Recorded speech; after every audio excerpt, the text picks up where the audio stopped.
आदाब नाजरीन, आप देख रहे हैं ANN चैनल में हूं अनीस फातिमा। पेश है खबरनामा। जस्टिस NV रमना ने आज हिंदुस्तान के 48वें चीफ जस्टिस CJI की हैसियत से हलफ लिया। उन्हें दिल्ली के राष्ट्रपति भवन में सदर जमहूरिया हिंद रामनाथ कोविंद ने ओहदे का हलफ दिलाया। इस तकरीब में नायब सदर वेंकैया नायडू और वज़ीर आज़म नरेंद्र मोदी समेत मुतादिद मरकजी वज़रा ने शिरकत की। CJIS बोबड़े के ओहदे के मुद्दत खत्म होने की सूरत में चीफ जस्टिस रमना ने चीफ जस्टिस का ओहदा संभाल लिया। वो 26 अगस्त 2022 तक इस ओहदे पर बरकरार रहेंगे। जस्टिस रमना ने हिंदुस्तान के चीफ जस्टिस के ओहदे पर फायज होने वाले दूसरे तेलुगु शख्स की हैसियत से तारीख रकम की है। वाज़ रहे कि 17 फरवरी 2014 को जस्टिस रमना को सुप्रीम कोर्ट के जज की हैसियत से तरक्की दी गई थी। इससे कबल वो दिल्ली हाई कोर्ट के चीफ जस्टिस की हैसियत से खदमात अंजाम दे चुके हैं। जस्टिस रमना की पैदाइश 27 अगस्त 1957 को जिले कृष्णा के पुन्नूराम गांव में एक सादा काश्तकारी खानदान में हुई थी।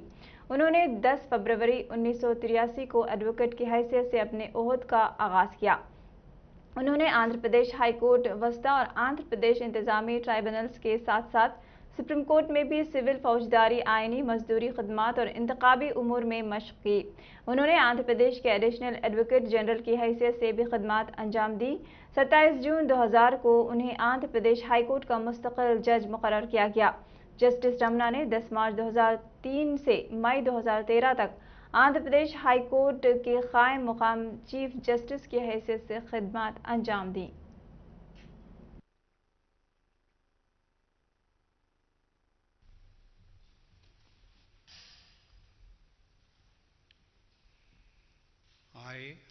I, Nutalapati Venkatramana, having been appointed Chief Justice of the Supreme Court of India, having been appointed Chief Justice of the Supreme Court of India, do swear in the name of God do swear in the name of God that I will bear true faith and allegiance to the Constitution of India as by law established, that I will bear true faith and allegiance to the Constitution of India as by law established, that I will uphold the sovereignty and integrity of India, that I will uphold the sovereignty and integrity of India, that I will duly and faithfully and to the best of my ability, knowledge and judgment, that I will duly and faithfully and to the best of my ability, knowledge and judgment perform the duties of my office without fear or favor, affection or ill will, perform the duties of my office without fear or favor, affection or ill will,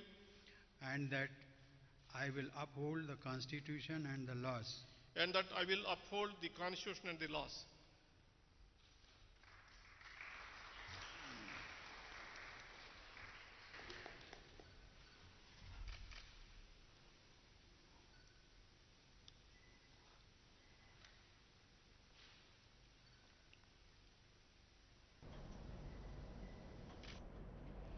America, India, Sweden आबोहवा के इक़दाम leadership group बराए industry transition led IT में शामिल हो गया है।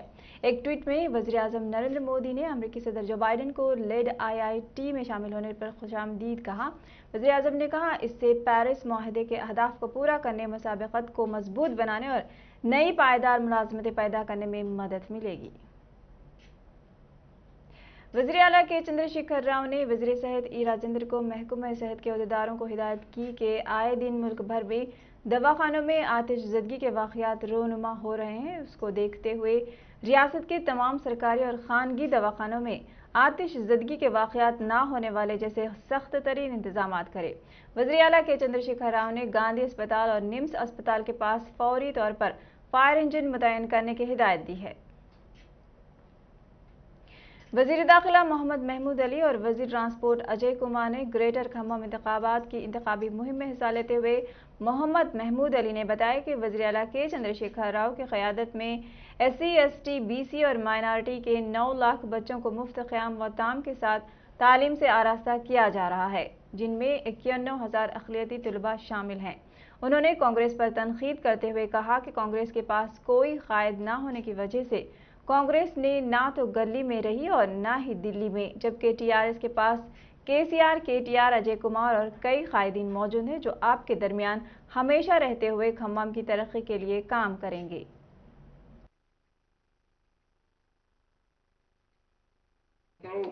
आज मैं हैदराबाद से आया हूं, मेरी बहनों के लिए, मेरे भाइयों के लिए एक मैसेज देने के लिए आया हूं।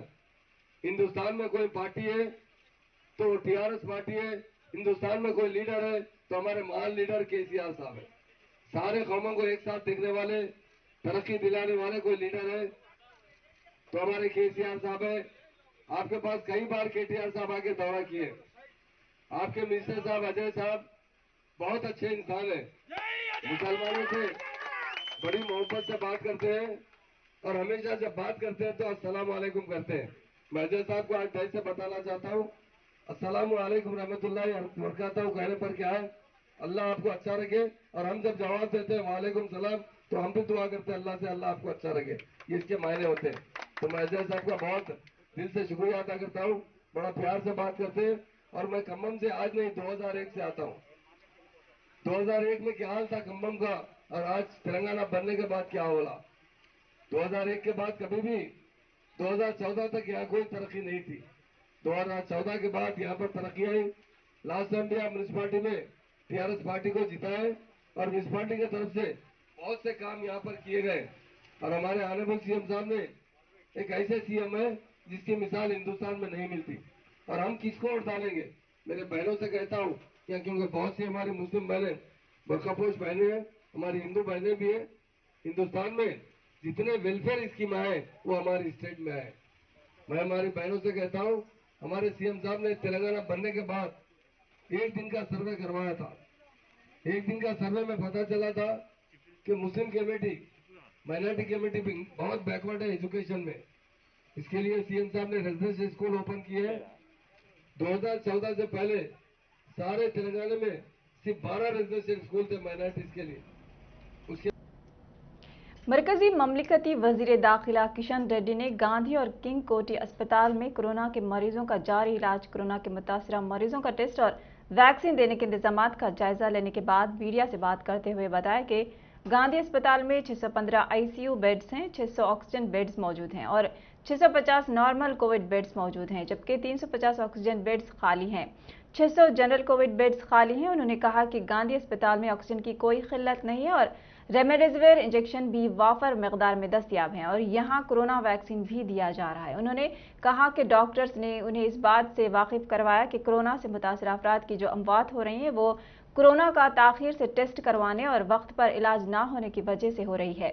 उन्होंने बताया कि कोरोना से जो अफराद मुतासर हो रहे हैं उनमें से 50% अफराद मास्क का इस्तेमाल और समाजी फासले का ख्याल ना रखने की वजह से मुतासर हो रहे हैं। मरकजी ममलिकती वजीर दाखिला किशन रेड्डी ने 18 साल के नौजवानों से अपील की कि वो 1 मई से शुरू होने वाले वैक्सीन प्रोग्राम में वैक्सीन लेने के इक़दाम करें। इसके लिए नाम रजिस्टर करने के लिए ऑनलाइन की सहूलत दी जा रही है। किशन रेड्डी ने बताया कि मरकजी हुकूमत ऑक्सीजन और वैक्सीन मुल्क की तमाम रियासतों में मसावी तौर पर फराहम कर रही है। जो मुश्किलात इस सिलसिले में दरपेश हो रही हैं, इसकी अहम वजह मुल्क की ज़ायद आबादी है।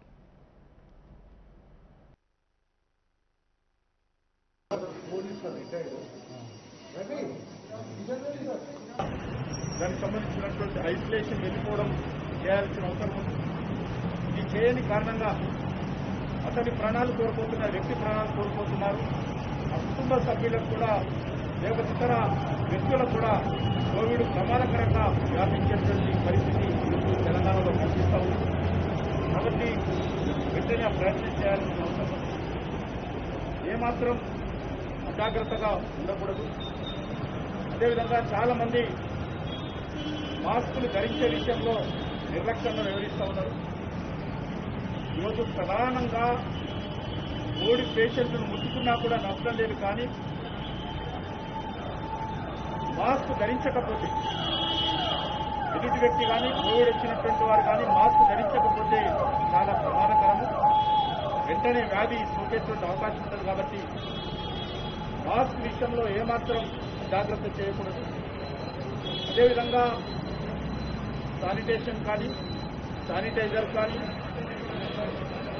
లేక సోషల్ డిస్టెన్స్ కానీ విధిగా ఉండాల్సినటువంటి అవసరం ఉందని చెప్పి నేను సందర్భంగా మనవి చేస్తాను.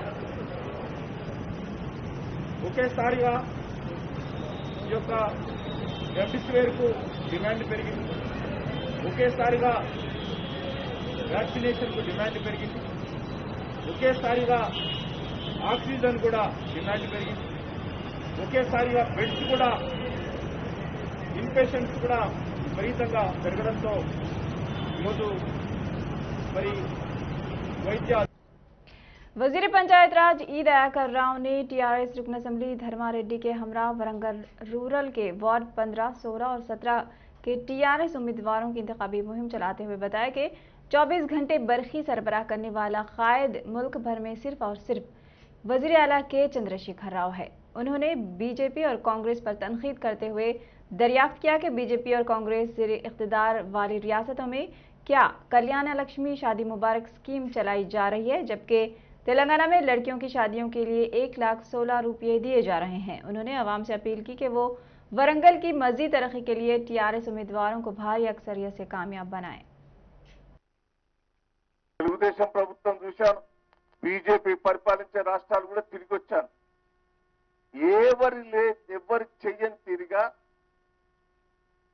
ఈ రోజు కేసీఆర్ గారు 24 గంటల కరెంట్ ఇచ్చిన మహానుభావుడు, మోటార్లు స్టార్టర్లకు కాలిపోని కరెంట్ ఇచ్చిన మహానుభావుడు కేసీఆర్ గారు అనేది గుర్తుపెట్టుకోవడం కూడా ఈ సందర్భంగా. ఇవాళ కేసీఆర్ గారు వచ్చిన తర్వాత రైతులకు చాలా కూడా లాభం చేశాడు.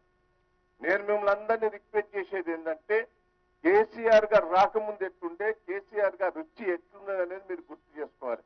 మీ బిడ్డ పెళ్లికి ₹1,00,000 ఇచ్చిన మహానుభావుడు కేసీఆర్ కాదా? ఒకసారి గుండె మీరు చేసుకొని చెప్పండి. బీజేపీ ప్రభుత్వంలో పెన్షన్ ఎంత ఇస్తుంది? కర్ణాటకలో ₹500. బీజేపీ పరిపాలించే రాష్ట్రాలలో కళ్యాణ లక్ష్మి ఇస్తుందో తెలుసుకోండి. కాంగ్రెస్ పరిపాలించే రాష్ట్రాలు ఇస్తున్నదో ఒకసారి విశ్లేషణ చేసుకోండి. గత ప్రభుత్వాలు ఏం పట్టించుకోకుండా ఉండే ప్రభుత్వాలకు ఓటేద్దామా? మనం మ్యాక్సిమం చేసిన కేసీఆర్ గారు కారు గుర్తుకు ఓటేద్దామా? ధర్మారెడ్డి గారు वजीर एक्साइज व खेल श्रीनिवास गौर ने जिले रंगारेड्डी के कोत्तूर बल्दिया इंतखाबात में टीआरएस पार्टी उम्मीदवारों की जानिब से मुकामी कानून साज अंजया यादव के साथ इंतखाबी मुहिम चलाई।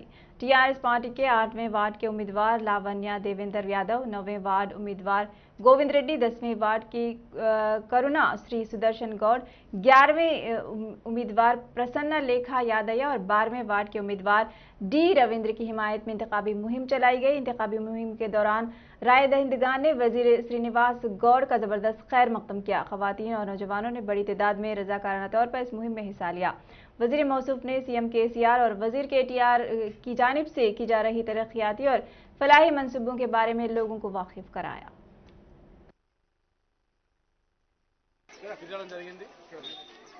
కరుణశ్రీ సుదర్శన్ గారు, గోవింద్ రెడ్డి గారు, లావణ్య దేవేందర్ యాదవ్ గారు వారి ఆధ్వర్యంలో, మా అంజయ్ యాదవ్ గారు ఎమ్మెల్యే గారి ఆధ్వర్యంలో పర్యటిస్తున్నాం. అడుగు అడుగున బ్రహ్మరథం బట్టి కేసీఆర్ గారు చేసినటువంటి పనులు, అభివృద్ధి ఫలాలు కళ్ళ ముందర చూపిస్తూ, ఏ ఇంటికి పోతే కళ్యాణ లక్ష్మి వచ్చింది, ఇగో మా అమ్మకు పెన్షన్ వచ్చింది, నీళ్ళకి కష్టాలు పడుతుంటివి. ఈ భూభాగంలోనే హైట్లో ఉన్న ప్రాంతం ఇది షాద్నగర్, కొత్తూరు అంటే నీళ్లకు కష్టాలు పడుతుంటివి. ఇవాళ నీళ్ళు ఎక్కువైపోయినాయి చూడబిడ్డ అని చెప్పి ఇవాళ వాళ్ళు సంతోషం పట్టలేక ఇలా ఆనందపడడం. మరి ఇండ్ల సమస్యలు ఉన్నాయి, ఇలా పేదల సమస్యలు ఉన్నాయి. మరి ఇండ్లు జాగా ఉన్న దగ్గర మాకు ఇల్లు కట్టియాలని చెప్పి డిమాండ్ వచ్చింది. మరి కొంతమంది చెప్తున్నారు, మొన్న అసెంబ్లీలో కూడా ముఖ్యమంత్రి గారు ప్రకటించింది కదా సార్, అవుతుందా అని. ఎమ్మెల్యే గారు చెప్పారు ఖచ్చితంగా అవుతుంది, మేము ఇండ్లు ఇచ్చిన తర్వాతనే మళ్ళీ ఎలక్షన్లో ఓటు వేయమని అడుగుతా నేను అని చెప్పి ఎమ్మెల్యే గారు కూడా చెప్పడం జరిగింది. గ్యారంటీగా మా ప్రభుత్వం మీద ప్రజలకు విశ్వాసం ఉంది, ఇచ్చిన హామీలన్నీ ఖచ్చితంగా నెరవేరుస్తాం. భూతబేతు तेलंगाना के वुकला और बार काउंसिल के नुमाइंदों ने सुप्रीम कोर्ट के चीफ जस्टिस की हैसियत से एनवी रमना की हलफ बर्दारी पर उन्हें मुबारकबाद पेश की। एनवी रमना मुश्तरक आंध्र प्रदेश में हाई कोर्ट के जज की हैसियत से खदमात अंजाम दे रहे हैं। तेलंगाना हाई कोर्ट के वुकला बार काउंसिल ने एक तेलुगु शहरी की सुप्रीम कोर्ट के चीफ जस्टिस की हैसियत से तकर्री पर हाई कोर्ट में मिठाइयां बांटकर खुशियां मनाया। के तरफ से अभिनंदन कर रहे हैं। हम समझ सकते ये जैसे जस्टिस रमना ये एग्रीकल्चर फैमिली से ये ऊपर आ गए। ये इनको सब मालूम है, जो जजेसों का एडवोकेट्सों का तकलीफ कहाँ है क्या है मालूम है, इसलिए हमसे मानते हैं, हम उनको एक्सप्रेस कर रहे हैं। ये हाईकोर्ट में देश में हाईकोर्ट है, उसमें खालियाँ हैं, वो खालियों को अपॉइंटमेंट करने का है। ऐसा वही तरीका से जो बेसिक इम्यूनिटीज तो लोअर कोर्टों में नहीं है, पेंडेंसी तो बहुत ज़्यादा है, वो निकालना बोल के ये जस्टिस रमना ने खुद मालूम हुआ। Justice NV Ramana Telugu states का आदमी है, कृष्णा डिस्ट्रिक्ट से, वहाँ से इधर हाई कोर्ट आके इधर practice additional advocate general practice का होने के बाद इधर जस्टिस बन के बाद में दिल्ली चीफ जस्टिस बने हुए, बाद में सुप्रीम कोर्ट जस्टिस बने हुए। आज सुप्रीम कोर्ट चीफ जस्टिस बनने के बाद अब आज तेलुगु दोनों स्टेट्स में बहुत खुशी हो रहा है। वो 40 साल के बाद एक तेलुगु आदमी ने चीफ जस्टिस बना हुआ। तेलुगु फिल्म स्टार और नगरीय रुकन असेंबली रोजा की चंद रोज कबल चेन्नई के निजी अस्पताल में सर्जरी हुई थी। डॉक्टरों के मुताबिक वो अपने घर में आराम कर रही है। रोजा की सर्जरी के बारे में इत्तला मिलने पर सीएम केसीआर ने फोन करते हुए उन्हें रोजा से सेहत से मुताल्लिक दरियाफ्त किया, जिस पर रोजा काफी खुश हो गई और केसीआर से गुफ्तगू की। वाज़ेह है कि गुज़िश्ता साल रोजा की सर्जरी होनी थी, ताहम कोरोना की वजह से मुलतवी कर दी गई थी। डॉक्टरों के मुताबिक सर्जरी ज़रूरी होने की वजह से 24 मार्च को सर्जरी की गई। इसके साथ ही वो 7 हफ्तों तक अस्पताल में शरीक थीं, जिसके बाद वो घर वापस हुई थी। वज़ीर आला वाईएस जगन मोहन रेड्डी ने भी एमएलए रोजा से टेलीफोन पर बात करते हुए उनकी मिजाज पुरसी की थी। Telangana institute of medical science and research को तेलंगाना हुकूमत एम्स के तर्ज पर तैयार करने का ऐलान किया था। आज टिम्स हॉस्पिटल की हालात अफसोसनाक हो चुकी हैं। मरीजों को किसी किस्म की सहूलियात फराहम नहीं की जा रही हैं। कई मरीज वक्त पर ऑक्सीजन ना मिलने से दम तोड़ रहे हैं। इसके अलावा टिम्स में डॉक्टर्स, तिब्बी अमले का फुकदान है। कोरोना के पहले मरहले में गांधी अस्पताल को कोविड नोडल सेंटर में तब्दील कर दिया गया था। इसके बाद हुकूमत 14 मंजिला गच्ची बौली की इमारत टिम्स कायम की। इसको भी कोविड-19 हॉस्पिटल में तब्दील कर दिया गया था। हुकूमत टिम्स को सुपर स्पेशलिस्ट हॉस्पिटल में तब्दील करने का ऐलान किया था। 1224 बेड वाले इस हॉस्पिटल में 1000 करोड़ फंड जारी करने का भी ऐलान किया गया। 50 बेड को ऑक्सीजन फराहम करने का वादा किया गया, लेकिन अब 1 साल गुजर जाने के बावजूद टिम्स को हवा में छोड़ दिया गया है। अब दूसरे मरहले के कोरोना से मरीजों की तादाद में इजाफे से टिम्स से मरीजों को वापस भेज दिया जा रहा है। 12 घंटों में 23 मरीज इस दवाखाने में मौत का शिकार हो चुके हैं। मरीजों को होम आइसोलेशन के लिए रवाना कर दिया जा रहा है।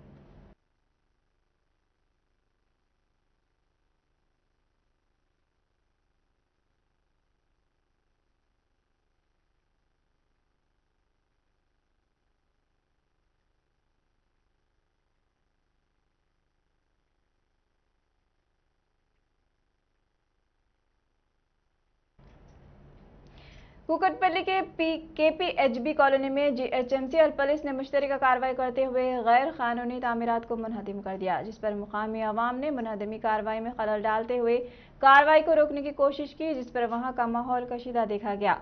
इसी तरह से जिले संगारेड्डी के पटानचेरू मंडल इंद्रेशम देहात में डीएलपीओ की जेर निगरानी गैर मजाज जेर तामीर इमारतों को मुनहदिम करने के इक़दाम जारी हैं। बताया जा रहा है कि बगैर किसी इजाज़तनामे के यहाँ गैर कानूनी तरीके से तामीराती काम जारी थे, जिसकी इत्तला के बाद इन गैर मजाज ढांचों के मिसमार के काम जारी हैं।